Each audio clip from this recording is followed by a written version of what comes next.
For the love of stuff, a brief introduction to materialism and consumerism. First of all, let's talk about materialism. So, what is materialism? Well, in order to define materialism, I want to begin by offering some quick definitions of some basic concepts. So, first of all, we have the concept of material goods. We can simply call that stuff. Next of all, we have what I'll call ultimate goods. And I'm going to roughly identify ultimate goods with people. And then finally, we have the concept of love itself. I'm going to define love as follows: to desire that something achieve shalom or wellness. In other words, if you love something, then you desire that it achieve wellness or shalom. And that means that you desire it achieve fullness relative to the kind of thing that it is. Now, it's important to note that in this sense, a person can love both people and stuff, but you have to love each in accord with the kind of thing it is. So think about Dave. Dave has a wife and he loves his wife, and his desire for his wife to achieve shalom is relative to the kind of thing she is. She's a human being, and he desires her to achieve wellness or shalom or fullness of being as a human being. Dave also has a Mustang that he takes care of. He changes the oil regularly, he drives it on the weekends, and eventually he wants to pass it down to his son and treat it as a family heirloom. Dave loves his car in the sense that he desires his car achieve shalom or a wellness for the kind of thing it is. It's a material object, so he loves it as well. Materialism then is not simply the love of stuff, but rather it's a confusion of the kind of love, the love one should have for people versus for stuff. We can put it simply like this: materialism is the love of material goods as ultimate goods. B.J. Thomas, the old singer, used to sing a song back in the 1970s about loving people and using things rather than vice versa. The problem comes when you begin to love things and use people. And that's another way of saying the problem of materialism, the love of stuff over the love of people.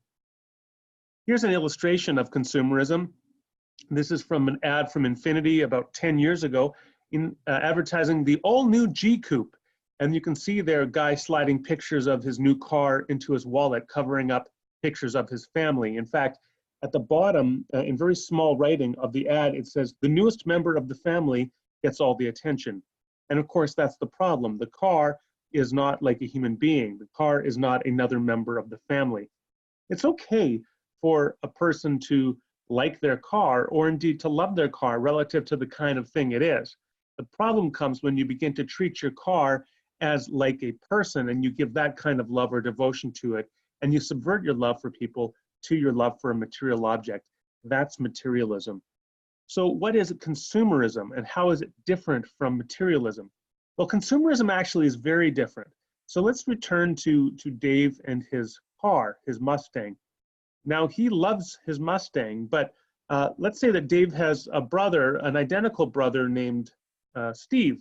Steve doesn't just love his Mustang, he uses it for a while before he wants to get something else, like a Dodge Challenger. And then pretty soon, after a couple years of having a Dodge Challenger, he'll again want something else. See, the difference here is consumerism is not the love of stuff per se. Consumerism is the love of acquiring more stuff. It's the love of acquiring ever more material goods. Consumerism uses stuff up. It gets tired of it quite quickly or relatively quickly, and then it wants new stuff. Because the real focus of materialism is not the object itself, but it's the anticipation of the object. It's the desire of acquiring the object. It's that euphoria when you finally get the object, and then the use of the object until eventually you tire of it and you want to get more stuff. This cartoon illustrates the heart of consumerism. Look, honey, I bought something today. Oh, darling, I'm so proud of you. And of course, it's a little white box. One doesn't even know what it is, but it hardly matters. The point is that you got more stuff. That is consumerism. And by the way, that's a cartoon from the magazine Adbusters. This hit me some years ago when I used to take my daughter when she was young, and I would take her to Toys R Us through the long Alberta prairie winters. And she would play in Toys R Us because we could kill half an hour there. And then one day, as we were coming to Toys R Us to treat it as a playground, she said this as we walked into the store: "I want all the toys I don't have." And in that moment, I realized I had been conforming her to the values of consumerism. to the values of Toys R Us, where she just wanted ever more stuff. It didn't matter what it was, she wanted everything she didn't have. That is consumerism, the desire to acquire distilled down to its essence. Now, the interesting thing about consumerism that makes it so different from materialism is that materialism is this inordinate attachment to material things, particular material things. Consumerism, by contrast, is ironically a detachment from things and an attachment to the desire for things. This is how William Cavanaugh puts it in his book, Being Consumed. What really characterizes consumer culture is not attachment to things, but detachment. People do not hoard money, they spend it. People do not cling to things, they discard them and buy other things. I mused once in an article that if the Velveteen Rabbit lived today, the story would end very differently. You may remember this story. So the Velveteen Rabbit was a stuffed toy rabbit filled with straw, and it longed to become a real rabbit. And it learned the only way you can become a real rabbit or a real toy is if a child truly loves you. And so eventually the child that owns the Velveteen Rabbit truly loves the rabbit, and he becomes a real rabbit.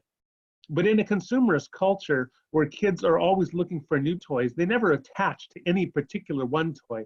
They never desire that any one toy achieve shalom or wellness relative to the kind of object it is.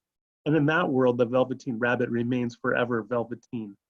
So to summarize, we should not love material goods as ultimate goods. That is a confusion of our gradation of values. Rather, we should love them relative to the kind of things they are.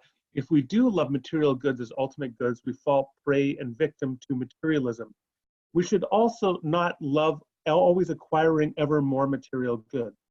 Now, it is appropriate. You're going to have some excitement and anticipation when you want to get a new thing and when you finally get it.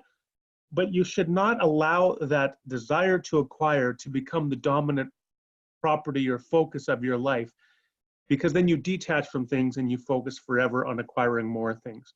And both the love of material things as ultimate things and the love for ever more material things, these are corrosive to the person's character or to the soul. And that's why we should strive to avoid both materialism and consumerism as we seek to have a proper portioning of human value of other people relative to objects.